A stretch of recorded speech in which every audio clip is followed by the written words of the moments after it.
Babylonian सभ्यता Mesopotamia सभ्यता का एक महत्वपूर्ण केंद्र था, किंतु इसे असीरिया की बढ़ती शक्ति से प्रभावित होना पड़ा। पर सेमिटिक जाति की एक शाखा कैल्डियन ने इसे अंतिम रूप से स्वतंत्र कराने के प्रयास में सफलता प्राप्त की। यह स्वतंत्रता ईरानी आक्रमणकारी कुरु द्वारा जीतने तक बनी रही, क्योंकि बेबीलोनिया की सभ्यता का पुनर्जागरण सेमिटिक जाति की चाइल्डियन शाखा द्वारा हुआ था। इसीलिए इन्हें कैल्डियन पुनर्जागरण या नव पुनर्जागरण सभ्यता कहा जाता है। स्थापत्य कला की दृष्टि से यह अत्यंत उत्कृष्ट सभ्यता थी। यहाँ की एक इमारत झूलता हुआ बगीचा विश्व भर में ख्याति बटोरता है। यह बाग दजला नदी के ऊपर बना था। इसके आधार थे इस नदी के किनारे बने हुए खंभे। इन खंभों पर मजबूत छत बनाई गई थी, जिस पर कई फीट मिट्टी डाली गई थी। इसमें विचित्र प्रकार के फल फूल तथा दूसरे पौधे लगाए गए थे, जो विभिन्न देशों से मंगाए गए थे। यह पृथ्वी से लगभग 75 फीट ऊंचा था। इसकी सिंचाई के लिए गुलाम थे, जो ऊपर बने हौज को दजला नदी से पानी खींचकर भर देते थे और फिर उसे बाग में पहुंचाते थे। यह बाग नबूकदनेस्सर द्वितीय ने अपनी पत्नी अमायटिस, जो मीडियन राजा साइक्सेरेस की पुत्री थी, उसके शीतल आवास के लिए बनवाया था, जिसमें वो गर्मी में घूम सकती थी।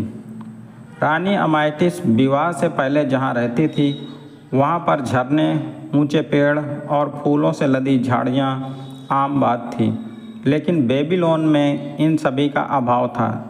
इसीलिए राजा नबूकदनेस्सर ने उनके लिए झरने, झीलों और वृक्षों से भरा यह बगीचा तैयार करवा दिया। बेबीलोन के झूलते बाग प्राचीन विश्व के 7 अजूबों में से एक हैं। माना जाता है कि यह बाग इराक के प्राचीन शहर बेबीलोन में स्थित थे।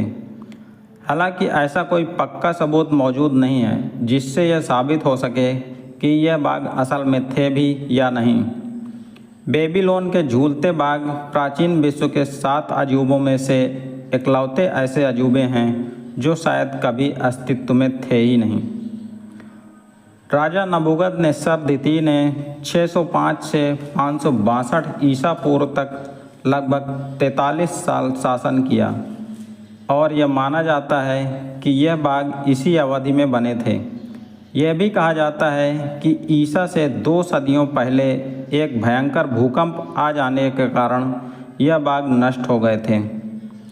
बहुत से प्राचीन ग्रीक और रोमन इतिहासकारों ने इन बागों के बारे में लिखा है कि यह बाग क्यों, कैसे और किसने बनवाए थे, लेकिन उनमें से ज़्यादातर के विवरण अलग अलग हैं। वर्तमान समय में इन बागों का कोई भी पक्का पुरातात्विक प्रमाण नहीं मिल पाया है, लेकिन माना जाता है कि अगर यह बाग आज होते तो बगदाद शहर के दक्षिण में स्थित होते।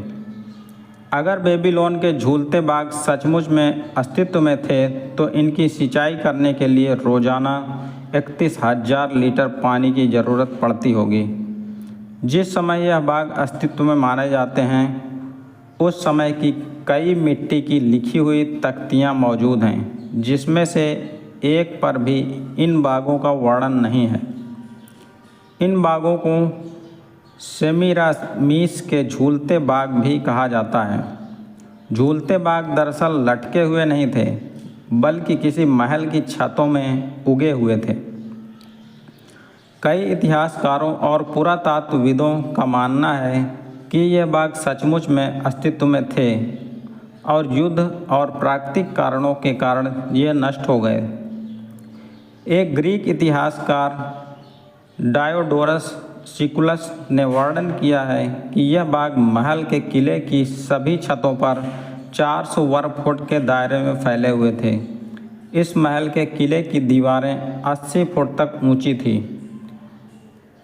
डायोडोरस सिकुलस के वर्णन के आधार पर सन 1899 से 1917 के बीच एक जर्मन पुरातत्वविद रॉबर्ट काल्डवे ने एक ऐसी जगह को खोज निकाला जो डायोडोरस के झूलते बागों के विवरण से मिलती जुलती थी।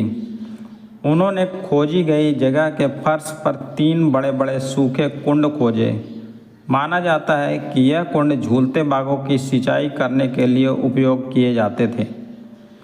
पुरातात्विक रॉबर्ट कॉल्डवे द्वारा खोजी गई जगह पर कई विद्वान प्रश्न उठाते हैं, क्योंकि वो जगह बेबीलोन से 480 किलोमीटर दूर स्थित है।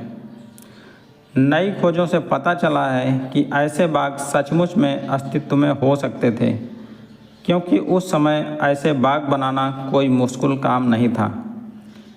हालांकि यह कहाँ स्थित थे, ये प्रश्न अभी भी बरकरार हैं। दोस्तों, बेबीलोन के बाघ के बारे में ये जानकारी आपको कैसी लगी, कृपया हमें कमेंट करके बताएं तथा चैनल को लाइक करें।